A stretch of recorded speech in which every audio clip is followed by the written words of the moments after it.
Assalamualaikum warahmatullahi wabarakatuh. Perkenalkan kami dari kelompok 7 kelas 5C. Di sini kami akan membahas materi mengenai jasa-jasa selain audit yang bisa diberikan kantor akuntan publik. Sebelum lanjut pada pembahasan materi, izinkan kami untuk perkenalkan anggota kelompok kami. 1. Maulida Safitri, NIM 2019-12150. Perkenalkan, nama saya Anissa Ramawati, NIM 2019-12152. Perkenalkan, saya Hilda Yulia Husna, NIM 2019-12154. Saya Nuka Piramide, NIM 2019122156. Perkenalkan, nama saya Fitri Artianisi, NIM 2019-12157. Nama saya Diah Ayu Setiawati, NIM 2019-12175. Kantor akuntan publik sering dikenal dengan jasanya dalam mengaudit laporan keuangan. Ternyata masih banyak jasa lainnya yang bisa diberikan oleh kantor akuntan publik. Di antaranya internal audit, manajemen audit, special audit, penyusunan sistem akuntansi, konsultasi pajak, dan lain sebagainya. Ikatan Akuntansi Indonesia telah menerbitkan standar atestasi yang disahkan tanggal 1 Agustus tahun 1994. Setelah itu diterbitkan juga serangkaian pernyataan standar atestasi yang telah direvisi dalam SPAP tahun 2011. Standar atestasi merupakan landasan konseptual untuk berbagai tipe jasa yang dihasilkan oleh akuntan publik bagi masyarakat saat melaksanakan suatu perikatan atestasi. Standar atestasi. Standar atestasi terdiri dari 1. Standar umum. Ketentuan standar umum yaitu 1. Penugasan harus dilakukan oleh seseorang praktisi atau lebih yang memiliki keahlian dan pelatihan teknik cukup dalam fungsi atestasi. 2. Penugasan harus dilaksanakan oleh seseorang praktisi atau lebih yang memiliki pengetahuan cukup dalam bidang yang bersangkutan dengan asersi. 3. Praktisi harus melaksanakan penugasan hanya jika ia memiliki alasan untuk meyakinkan dirinya bahwa dua kondisi berikut ini. A. Asersi dapat dinilai dengan kriteria rasional yang telah ditetapkan oleh badan yang diakui atau yang dinyatakan dalam penyajian asersi tersebut dengan cara cukup jelas dan komprehensif bagi pembaca yang diketahui mampu memahami. Yang B. Asersi tersebut diestimasi atau diukur secara konsisten dan rasional dengan menggunakan kriteria tersebut. 4. Dalam semua hal yang bersangkutan dengan perikatan, sikap mental yang independen harus dipertahankan oleh praktisi. Yang kelima, kecermatan dan keseksamaan meletakkan tanggung jawab di pundak praktisi yang terlibat dalam perikatan untuk mengamati setiap standar atestasi. 2. Standar pekerjaan lapangan. Ketentuan standar pekerjaan lapangan yaitu 1. Pekerjaan harus direncanakan sebaik-baiknya dan jika digunakan asisten harus disupervisi dengan semestinya. 2. Bukti yang cukup harus diperoleh untuk memberikan dasar rasional bagi simpulan yang digunakan oleh laporan. 3. Standar pelaporan. Ketentuan standar pelaporan yaitu 1. Laporan harus menyebutkan asersi yang dilaporkan dan menyatakan sifat penugasan perikatan atestasi yang bersangkutan. 2. Laporan harus menyatakan simpulan praktisi mengenai apabila asersi disajikan sesuai dengan standar yang telah ditetapkan atau kriteria yang dinyatakan dipakai sebagai alat pengukur. 3. Laporan harus menyatakan semua kebutuhan praktisi yang signifikan tentang perikatan dan penyajian asersi. 4. Laporan suatu perikatan untuk mengevaluasi suatu asersi yang disusun berdasarkan kriteria yang disepakati atau berdasarkan suatu penugasan untuk melaksanakan prosedur yang disepakati harus berisi suatu pernyataan tentang keterbatasan pemakaian laporan, hanya boleh pihak-pihak yang menyepakati kriteria atau prosedur tersebut. Informasi keuangan interim. PSAR nomor 1 tahun 2002 memberikan pedoman mengenai sifat, saat, dan luas prosedur yang harus diterapkan oleh akuntan publik dalam melakukan review atas informasi keuangan interim. Tujuan review informasi keuangan interim untuk memberikan dasar bagi akuntan publik dalam melaporkan apakah perlu dilakukan modifikasi material atau informasi tersebut agar sesuai dengan prinsip akuntansi yang berlaku umum di Indonesia. Prosedur yang harus diterapkan oleh akuntan publik yaitu A. Meminta keterangan mengenai 1. Pengendalian intern, 2. Perubahan signifikan dalam pengendalian intern. B. Menerapkan prosedur analisis atau informasi keuangan interim untuk mengidentifikasikan dan memberikan dasar untuk mengajukan pertanyaan tentang hubungan dan pos individual yang tampak luar biasa. C. Membaca notulen rapat pemegang saham, Dewan Komisaris, dan komite-komite yang dibentuk oleh Dewan Komisaris untuk mengidentifikasikan tindakan yang tepat mempengaruhi informasi keuangan interim. D. Membaca informasi keuangan interim untuk mempertimbangkan berdasarkan informasi yang diperoleh akuntan apabila informasi yang dilaporkan sesuai dengan prinsip akuntansi yang berlaku umum di Indonesia. Selanjutnya, poin E, menanyakan kepada pejabat perusahaan yang bertanggung jawab atas masalah akuntansi mengenai yang pertama, apakah informasi keuangan interim telah disusun sesuai standar akuntansi keuangan di Indonesia? Yang kedua, apakah ada perubahan praktik akuntansi satuan usaha? Yang ketiga, masalah yang menimbulkan pertanyaan pada waktu penerapan prosedur di atas. Yang keempat, peristiwa sesudah tanggal informasi keuangan interim. Dan yang kelima, mendapatkan representasi tertulis dari manajemen.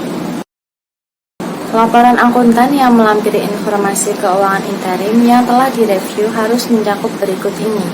A. Judul yang berisi frasa laporan akuntan independen. B. Identifikasi informasi keuangan interim. C. Informasi keuangan adalah tanggung jawab manajemen. D. Review berdasarkan standar yang ditetapkan oleh IAPI. E. Uraian mengenai prosedur review. F. Review dilakukan dengan luas. G. Apakah akuntan menemukan indikasi perlunya modifikasi material? H. Tanda tangan, nama, dan nomor register negara akuntan. I. Tanggal laporan review berdasarkan tanggal selesainya review. Berikut ini merupakan contoh laporan akuntan atas review informasi keuangan interim. Selanjutnya, standar jasa akuntansi dan review. PSAR nomor 1 mendefinisikan kompilasi laporan keuangan dan review atas laporan keuangan sebagai berikut.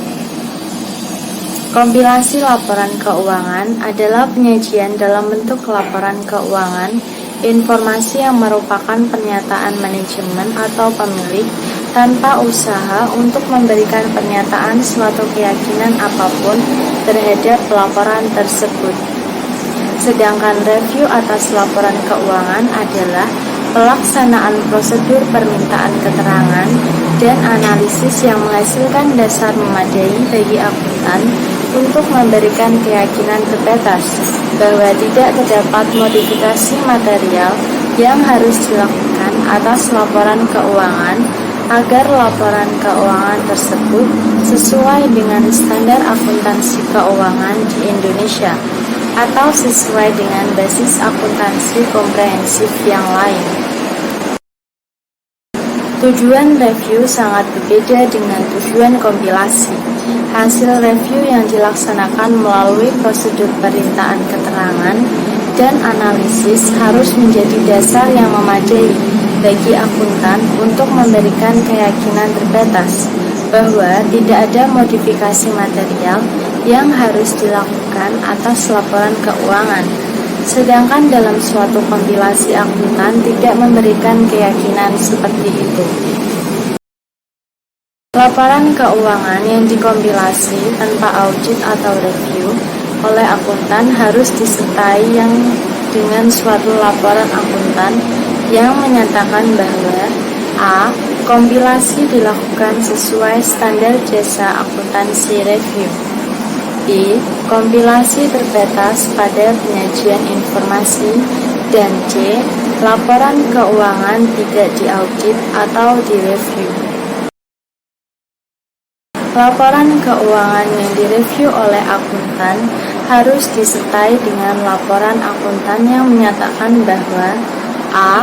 Review dilaksanakan sesuai standar jasa akuntansi dan review yang ditetapkan oleh Institut Akuntan Publik Indonesia. B. Informasi yang dimasukkan dalam laporan keuangan adalah penyajian manajemen. C. Review mencakup permintaan keterangan kepada para pejabat penting perusahaan. D. Lingkup review jauh lebih sempit dibandingkan dengan lingkup audit. Dan E. Akuntan tidak mengetahui modifikasi material. Berikut ini adalah contoh laporan bentuk baku untuk penugasan kompilasi. Berikut ini adalah contoh laporan akuntan bentuk baku untuk tugas review. Perkembangan baru, IAPI telah mengeluarkan standar perikatan review atau SPR 2400 tentang perikatan untuk review atas laporan keuangan, uang berlaku efektif untuk review atas laporan keuangan untuk periode yang dimulai pada atau setelah tanggal 1 Januari 2013 untuk emiten dan 2014 untuk entitas selain emiten.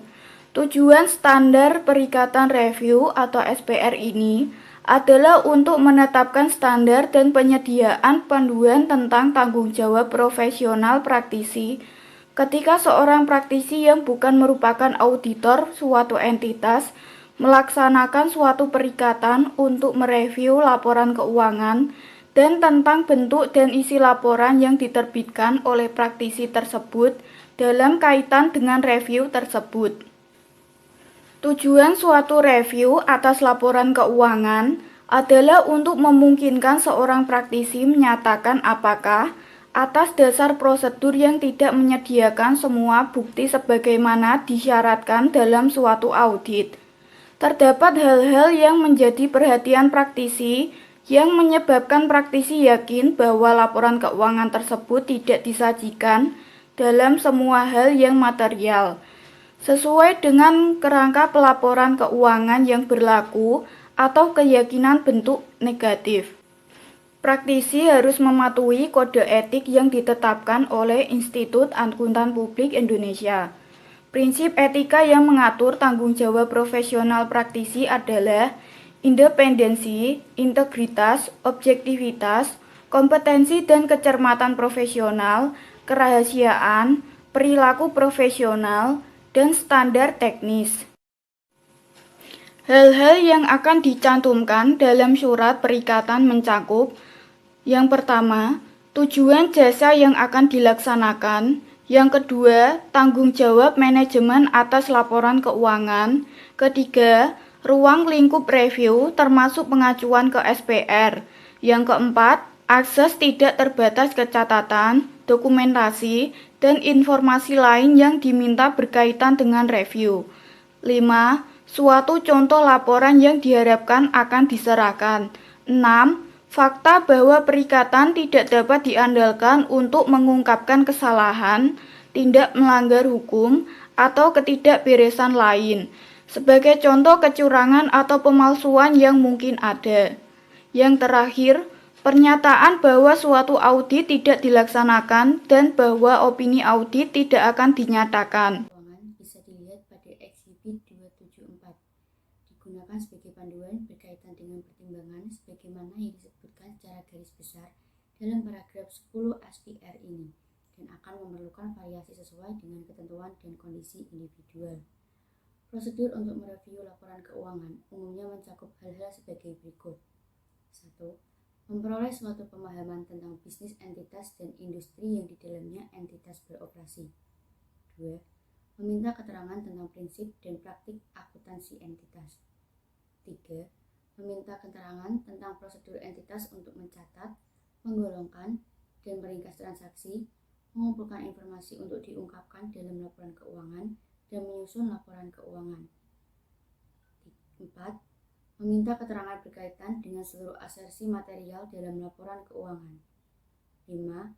Prosedur analitis dirancang untuk mengidentifikasi hubungan unsur-unsur individual yang tampak tidak biasa. Prosedur tersebut mencakup 1.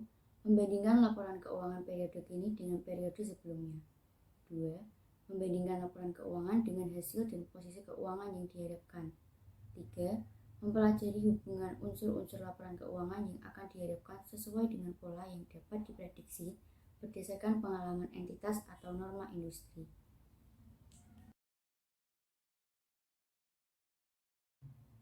Berikut adalah contoh surat perikatan untuk suatu review atas laporan keuangan. Contoh surat nomor 025/RPRO/2015, Jakarta 13 Januari 2015. Hal surat perikatan. Direksi dan Pemegang Saham PT Reniku Jalan Bougainville nomor 47, Jakarta. Surat ini menginformasi pemahaman kami tentang persyaratan dan tujuan perikatan serta sifat dan keterbatasan jasa yang akan kami berikan. Kami akan melaksanakan jasa berikut. Kami akan mereview laporan keuangan entitas PT Reniku tanggal 31 Desember 2014, serta laporan laba rugi komprehensif, laporan perubahan entitas, dan laporan arus kas untuk tahun yang berakhir pada tanggal tersebut. Berdasarkan standar perikatan review 2400, kami tidak akan melaksanakan suatu audit atas laporan keuangan tersebut, dan kami tidak akan menyatakan opini audit atas laporan keuangan tersebut. Manajemen bertanggung jawab atas laporan keuangan, termasuk pengungkapan memadai. Hal tersebut termasuk pemeliharaan catatan akuntansi yang memadai, dan pengendalian internal serta pemilihan dan penerapan kebijakan akuntansi. Sebagaimana proses review, kami akan meminta representasi tertulis dari manajemen atas asersi-asersi yang dibuat berkaitan dengan review ini.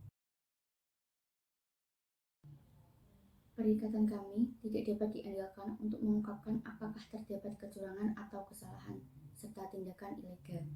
Namun kami menginformasikan kepada saudara jika terdapat hal-hal material yang menjadi perhatian kami.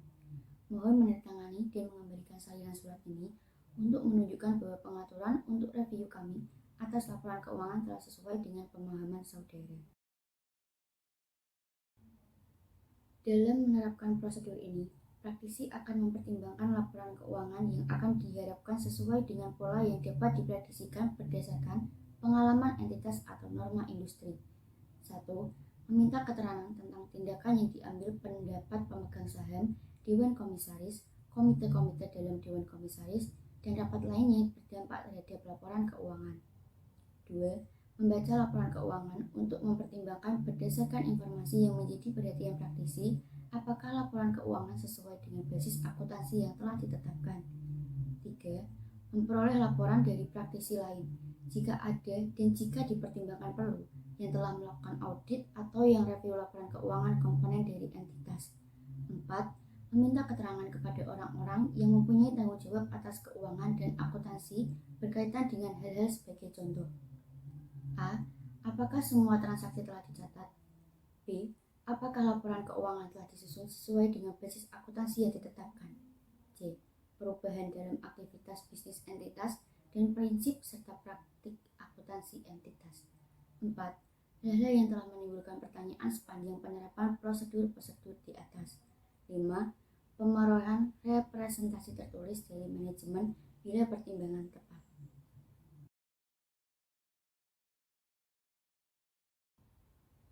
Praktisi harus meminta keterangan tentang peristiwa setelah tanggal laporan keuangan yang mengharuskan penyesuaian atau pengungkapan dalam laporan keuangan. Praktisi tidak bertanggung jawab untuk melaksanakan prosedur untuk mengidentifikasi peristiwa yang terjadi setelah tanggal laporan review. Jika praktisi memiliki alasan untuk meyakini bahwa informasi yang direview kemungkinan mengandung kesalahan penyajian material, praktisi harus melaksanakan prosedur tambahan atau lebih luas sebagaimana yang diperlukan untuk mampu menyatakan keyakinan bentuk negatif atau mengonfirmasi bahwa suatu laporan modifikasi diharuskan. Laporan review atas laporan keuangan. Laporan review harus berisi pernyataan tertulis yang jelas tentang keyakinan bentuk negatif. Praktisi harus mereview atau menilai kesimpulan yang ditarik dari bukti yang diperoleh sebagai basis untuk menyatakan keyakinan bentuk negatif. berdasarkan pekerjaan yang telah dilaksanakan, praktisi harus menilai apakah terdapat informasi yang diperoleh selama review, mengidentifikasi bahwa laporan keuangan tidak menyajikan secara wajar. Dalam semua hal yang material, sesuai dengan kerangka laporan keuangan yang berlaku. Laporan review atas laporan keuangan harus berisi unsur-unsur pokok berikut, umumnya dengan tata letak sebagai berikut. A. Judul. B. Pihak yang dituju. C. Paragraf pembuka atau pendahuluan mencakup 1. Identifikasi laporan keuangan yang telah direview, dan 2. Suatu pernyataan tentang tanggung jawab manajemen entitas dan tanggung jawab praktisi. D. Paragraf ruang lingkup yang menjelaskan sifat suatu review yang mencakup 1. Suatu pengajuan ke SPR yang berlaku untuk perikatan review atau standar atau praktik lain yang relevan. 2. Suatu praktik pernyataan bahwa suatu review terbatas terutama pada permintaan keterangan dan prosedur analitis. Dan 3. Suatu pernyataan bahwa suatu audit tidak dilaksanakan dan prosedur yang dilaksanakan memberikan keyakinan yang lebih rendah daripada suatu audit dan suatu opini audit yang tidak dinyatakan.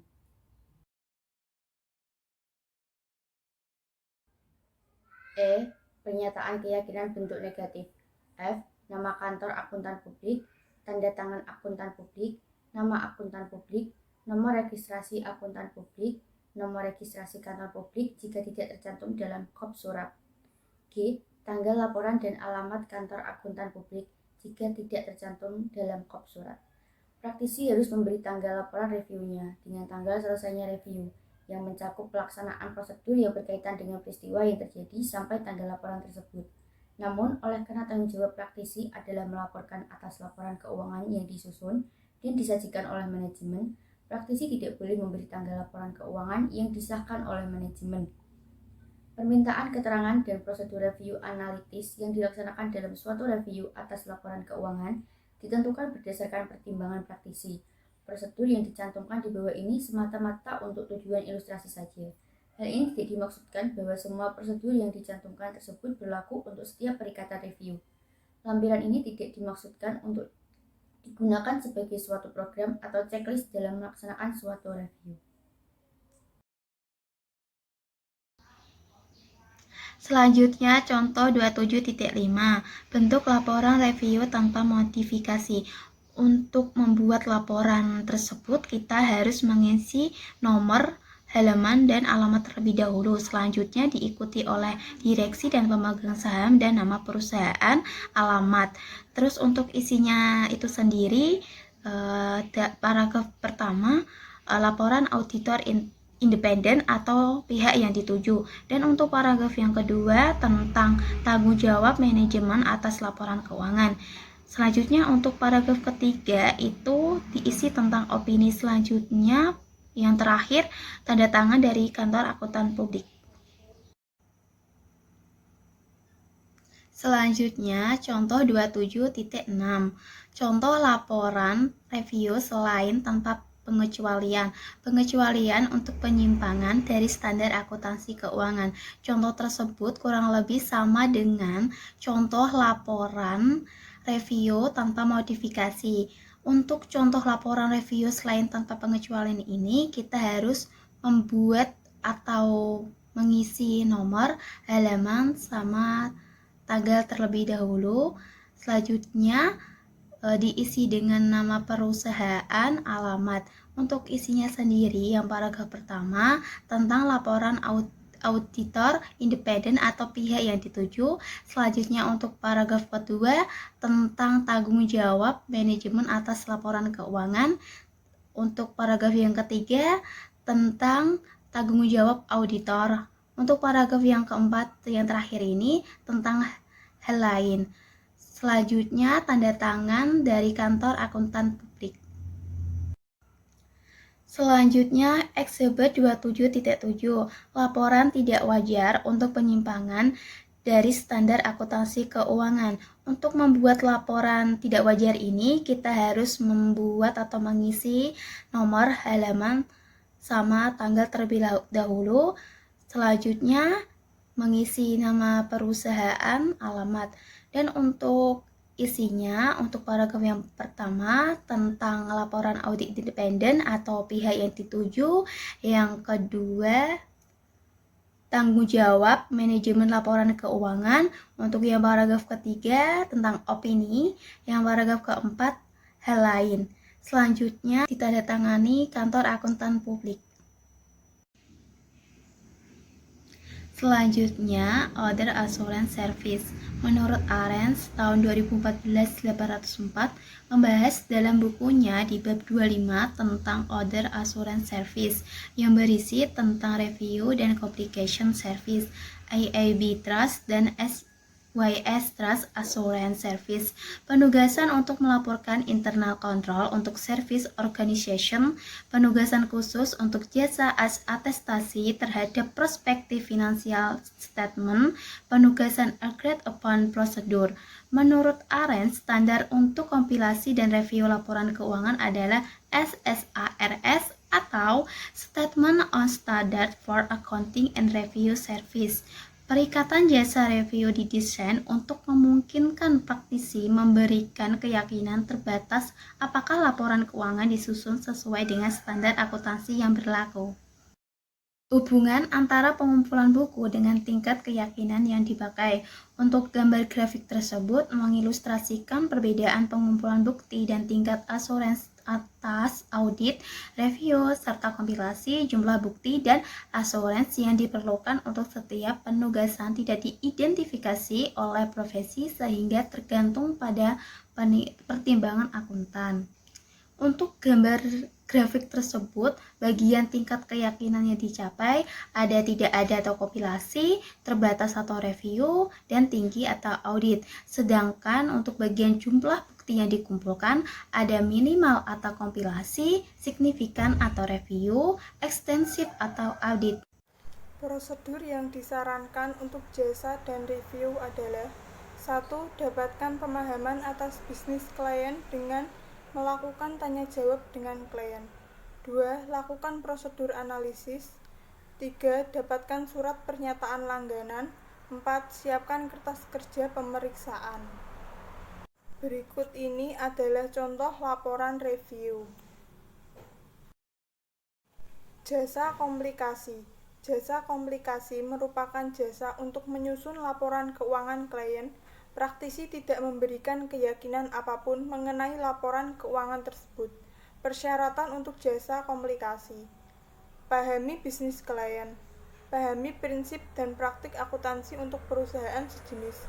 Pastikan apakah informasi dari klien memuaskan. Review laporan keuangan komplikasi untuk mengetahui apakah ada penghilangan atau omison atau kesalahan dalam perhitungan matematis atau penyimpangan dari standar akuntansi keuangan. Ada 3 bentuk laporan komposisi yaitu full disclosure, no disclosure, dan kompilasi tanpa independensi. Di bawah ini adalah contoh laporan keuangan komposisi dengan full disclosure. Berikut adalah contoh laporan kompilasi non-disclosure. Laporan kompilasi tanpa independensi diberikan dalam hal auditor tidak independen terhadap klien. Dalam hal ini, auditor harus menambahkan paragraf terakhir yang menyatakan, kami tidak independen terhadap klien. Sekian presentasi dari kelompok 7 tentang jasa-jasa selain audit yang bisa diberikan kantor akuntan publik. Apabila ada tutur kata yang tidak berkenan, mohon maaf. Wassalamualaikum warahmatullahi wabarakatuh.